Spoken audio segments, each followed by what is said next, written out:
こん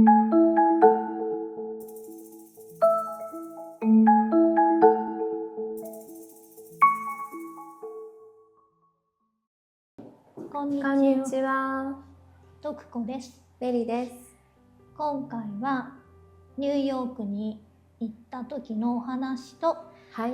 買ったもの紹介したいと思います。はい。ニューヨークはイベントに行きましたが、はい。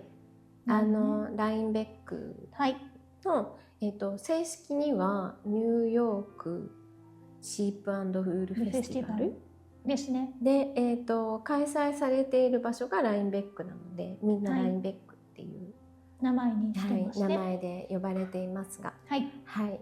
ニューヨーク州のなんか州の秋のイベントみたいな、そういう雰囲気のところで、まあみんながそれに行くので、それに合わせて、ウール&フォークっていう系統のイベントも開催されていて、そこにも私たちも行ってきました。はい、前日ですね。はい。はい。だいたい JFK 空港から2時間半。車でまっすぐ行けば2時間。2時間で行ける。今回は途中で寄り道して恵子さんを拾っていったので、それで時間がかかってるの。まあ2時間強ぐらいですね。はい。の場所にあって、まあ田舎っちゃ田舎ですね。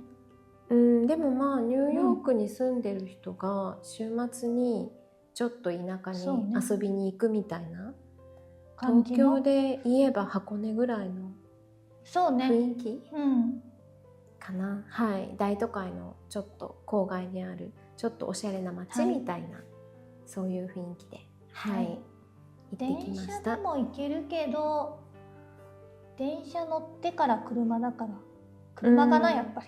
そうだね。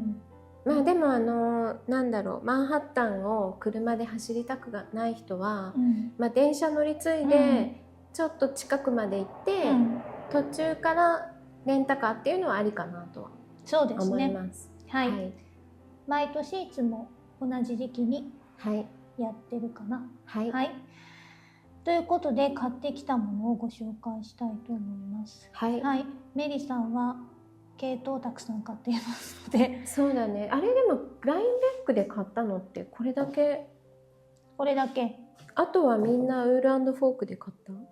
そう、私はウール&フォークでしか買っていないので、そうだよね。はい。ウール&フォークで買ったものをどうぞ。買ったもの紹介。系統から。はい。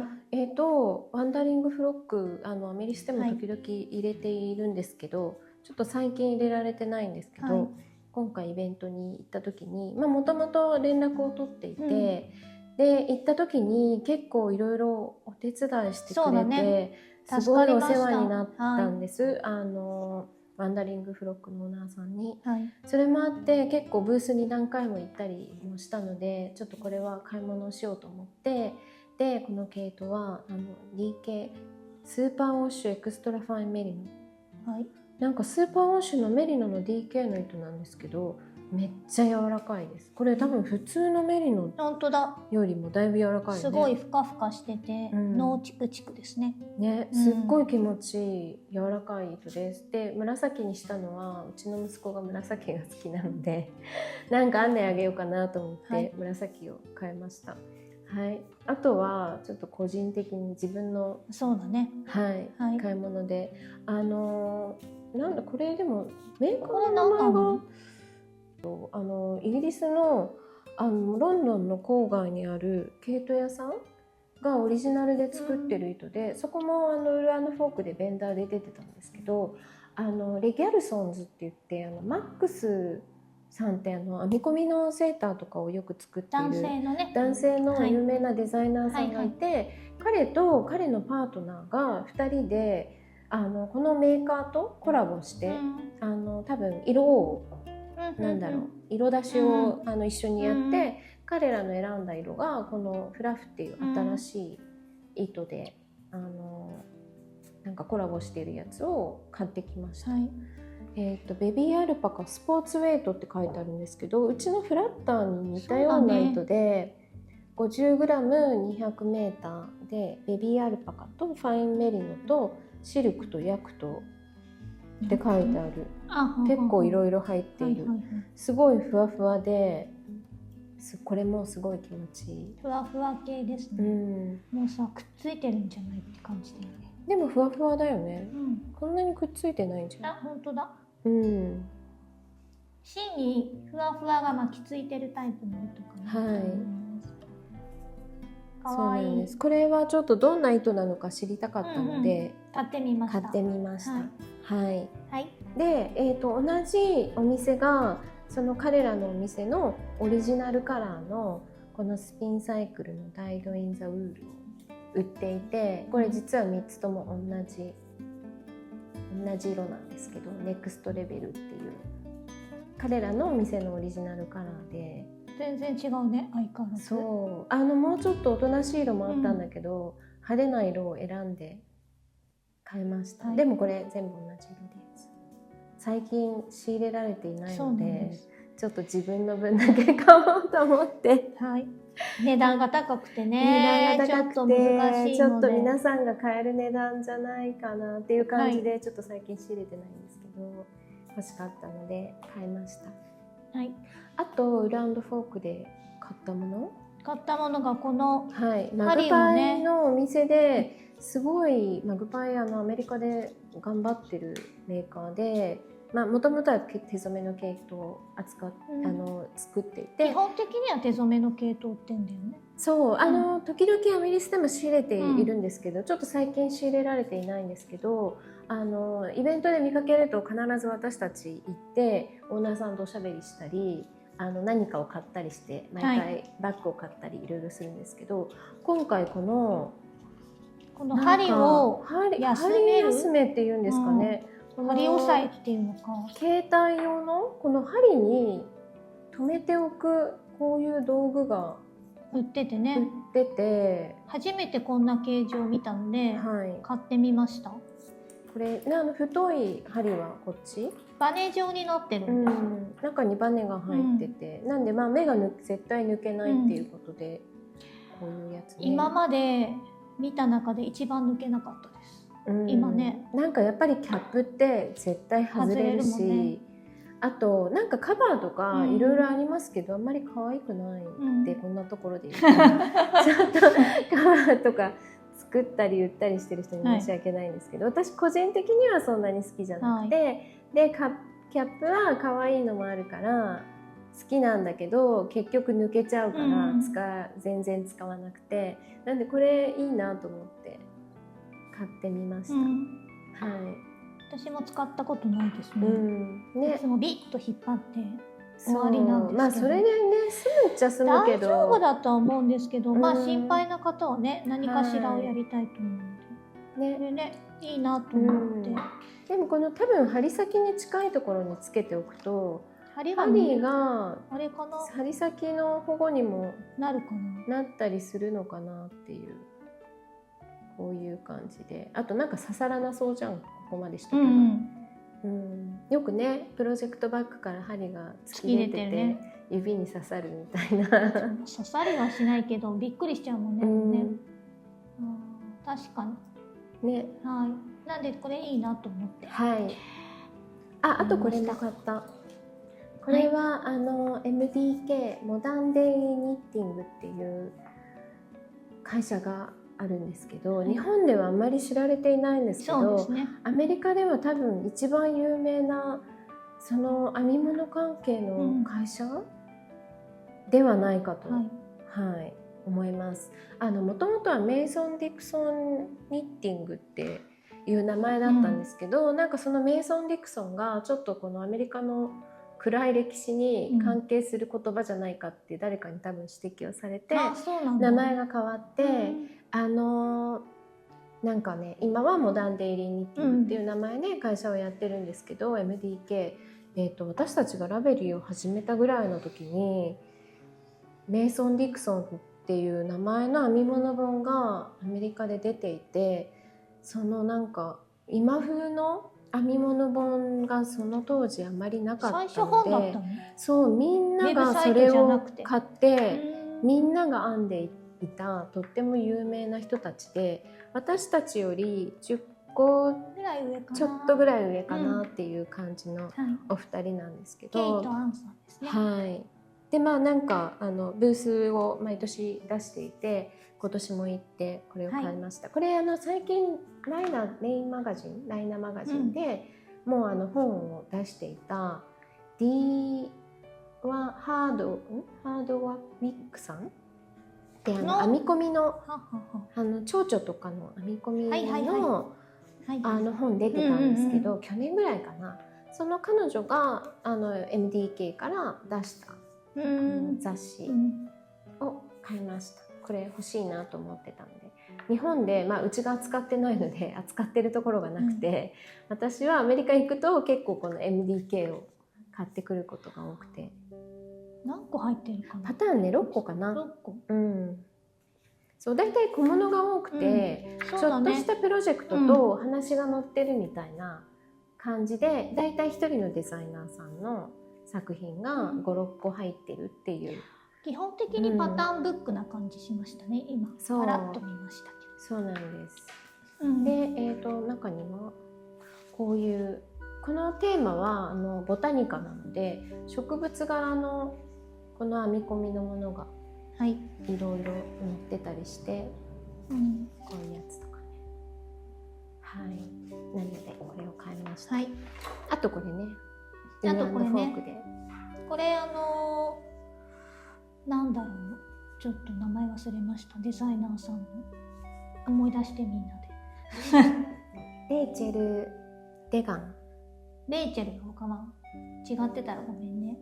レイチェルさん。去年のレイチェルじゃないかな。あ、リンジー・デガン。リンジーだって。去年のライベックの時に、ビンゴ。まずとりあえず背も高くてとっても可愛い、まだ30になったぐらいの女性で、遠くから見てもはってわかるぐらい、めっちゃ目立つ格好をいつもしていて、去年は目がいっぱいついたセーターに、そうなんです。この三角帽の上にポンポンがついてるんだけど、そこに顔がついている帽子をかぶっている、もうすごい可愛いんだけど、何あの人と思って見てみたらすごい可愛いものを着ていて、そうなんです。それでなんかおしゃべりして知り合いになって、で彼女がなんかラインベックビンゴっていうのをいろんな人に配っていて、なんかちゃんとしてるんです。印刷されてて。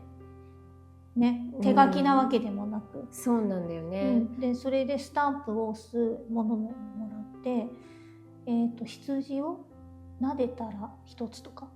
そうビンゴってね、よく数字でやるけど、ラインベックビンゴは何々をやったらスタンプを押すみたいな感じになってて、一列できるとなんかウェブにそのアクセスしてそれをアップロードするのかな、アップロードするみたいな感じの何かもらえるみたいなので、でも結構難しくてやれたかった。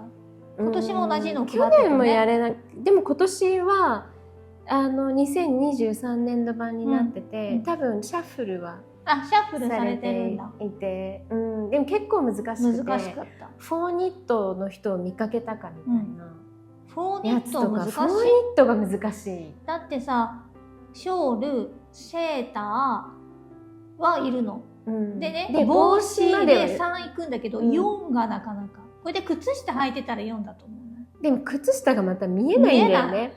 で、去年はすごいフォーニットを探そうと思って、結構目を凝らしたけど探せなくて、諦めたね。そう。ちょっと他難しいんじゃないっていう。そう。とかそういう感じで。あとね、ドーナツを食べたとかね。そう。っていうリンジーが今年はウール&フォークにブースを出してまして、売ってるものが可愛かったんだよね。っていうことで2人で帽子を買ったんです。私はもう行く前からその彼女のインスタを見てて、帽子売ってるんだと思ってこれを買おうと思ってニットです。ニットです。はい。でもニットって書いてなくてもこの帽子自体がとっても可愛くて、このなんかウールっぽい生地で、後ろがねレザーで洒落てるんです。で最近自転車に乗るので普通の帽子だと飛んでっちゃうんで結構野球帽をかぶることが多いので使えるし、と思って買いました。私はワンモアローです。いいじゃん、ワンモアロー。こっちもなんかね、ここが金具がちゃんとしてて洒落てるので、これを買いました。私は布製。こんな感じです。はい。ということで。これね、かぶってる人結構いて、これ結構見かけたよね。あなたもみたいな感じでイベント中。ワンモアローはあんまりいなかったんですけど、でも私的にワンモアローのが心に響いて、イエスワンモアローみたいな気持ちだったので、買いました。うちで作ってる T シャツと同じようなコンセプトでいいなと思って。あとはこれはラインベックで買ったんですけど、ピースフリースの系統、ピースフリースなんかもともとはどこのメーカーかわかんないんですけど、今はハリスウィルっていう系統、紡績所がやってる系統メーカーの傘下に入っているみたいで、このピースフリースのツイードの糸、ナバホって言ってたっけ？ナバホの人かな、やってるのかもう忘れちゃった。ご夫婦でやっててなんとかって言われたような気がします。ナバホランブイエとドメスティックファインウール、であと 25% モヘアっていうね。だからナバホの人たちがもともと育てた系統で、糸で系統を作ってたのかな、っていうことで、ふかふかしてて、あと色が可愛いなと思って、でなんかなんだっけ、ブランドマネージャーをやっていて、レイラがいたんですよ。ここのメーカーで今働いているらしくて、レイラっていうのはアシュビンとかをデザインした、もともとブルックリンツイードでも働いてたデザイナーさんで、もう私たちも長い付き合いなので、ちょっとおしゃべりをしてケイトを買いました。そうね、レイラ BT に行った後クイーンスに行って、その後ハリスビルに行ったんだね、きっと。今ね、ここで働いてるんだよね。っていうことでレイラがいてびっくりして、みんなでキャーって言って久しぶり元気そうで何よりって言ったらオルガがいたね。そうだね。いろんな人に会って、そこでいろんな人に会ってお話ししました。あったよ、まだ。まだあったね。私も買ったけど持ってこなかった。これなんだろう、青い虎、青い虎66ドルがウーアートフォークでちょっと2人で抜けて街にお買い物に行ったんです。お買い物に行ったっていうより、疲れたからコーヒーを飲みに行ったら、途中に可愛いお店があったから、そこで2人ともだいぶ高い買い物をしてちょっと今日持ってないんですけど、それで本当にコーヒーを飲みにカフェに入ったら、カフェに可愛いものがまたいっぱい売っていてで私も T シャツを買ったんですけど、この虎のやつがもうこれ1枚しかなくて、そうなんです。M サイズを私が買わせていただいたんで、でそれでそこのカフェは参加している人とかベンダーの要はそのブースを出してる人たちも来てたんですけど、多分ブース出してた人かな、私と一緒に買い物をしようとしていた人。そうで最後の M サイズ最後の2枚を1枚ずつ買ってて、でその人はこの私が可愛いと思った M サイズを掴んでて、私も買いたいと思ってるって思いながらタグを見たら99なのか66なのかわからないタグがついてて、それで2人で99?66? みたいに言ってたら、その人がね、スウェットに99はないだろうっていう話になって、お店の人にいくらって聞いたら66って言って、やっぱりねみたいな。どっちかなみたいそうな。そう、こうやってひっくり返したりしてて、それで買いました。66にしてはいいよ。これなんかさ、柔らかくて気持ちよかったよね。ここに裏肝がついてて、若干縫製が甘いなと思うけど、まあ66だと思うね。でもこれしかなかったんだよね、この人のデザインが。そう、それで気になって、ちょっとこの人がデザイン名かなとか思って気になってる。イラストレーターのね。そうそう。なんかカフェなのにいろんな可愛いものとか、T シャツとかいろいろ売っていて感心しました。大体でもアメリカのカフェってこういうものを売ってるお店が、でもなんかお店のロゴが入ってるものを売ってるところは結構あるけど、これは仕入れてるのかな。全然違うね。可愛いものはなかなかないよね。で働いてる人全員お兄さんだったんですけど、お兄さん全員売ってるものを着てて可愛らしかったです。そう、なんかみんなおしゃれなお兄さんさん。そうで、T シャツ売ってるの着てるんだなと思って。そうなんです。ということで以上です。はい。これも見せようかな。これもらった。このMDK のアンか。アンですか？あの方は。アンの方がなんか最近 MDK でこのノームを作るっていうズームの20何個作る編めるセットとオンラインレッスン、このもともとこれをノームをデザインしている方が本当はもっと複雑なものを作ってるだよね、きっと。でこれは簡単バージョンだみたいなことを簡単バージョンのノームを作るオンラインレッスンと糸が20何色入ったセットで、その糸でノームが何個作れるって言ってた、20個ぐらい作れるって言ってたかな。それをなんか最近売っていたらしくて、で彼女もせっせとノームを作ってて、この子は13番目の子らしくてそれでお話ししながらおしゃべりしながら4人でコーヒー飲んで5人でコーヒー飲んでたんだけど、その時に出来上がったからあげるわって言ってもらって、でそれでこのちっちゃいこのね腕とかをキープしてて、それで急に腕とか出してきておかしいわよねって言いながらつけ、でここになんだっけ、小豆みたいな豆を取り出してきて、またこんなの持っておかしいわよねって言いながら、カバンの中に豆が普通入ってないよねって言いながら豆を入れてここを固定させるんですよ、重さで。でそれでできたみたいな、ね、お近づきの印にみたいな感じでもらえそうなんです、もらいました。でも編むの結構楽しそうだったよね。でもバッグにいろんなアイテムが入っててすごいウケちゃった。次腕が出てくるなと思って次は豆みたいなそうなんかね、腕何本も入ってたりとかして、そう面白かった。そうこのアンさんがすごい面白いんだよ、もう。そう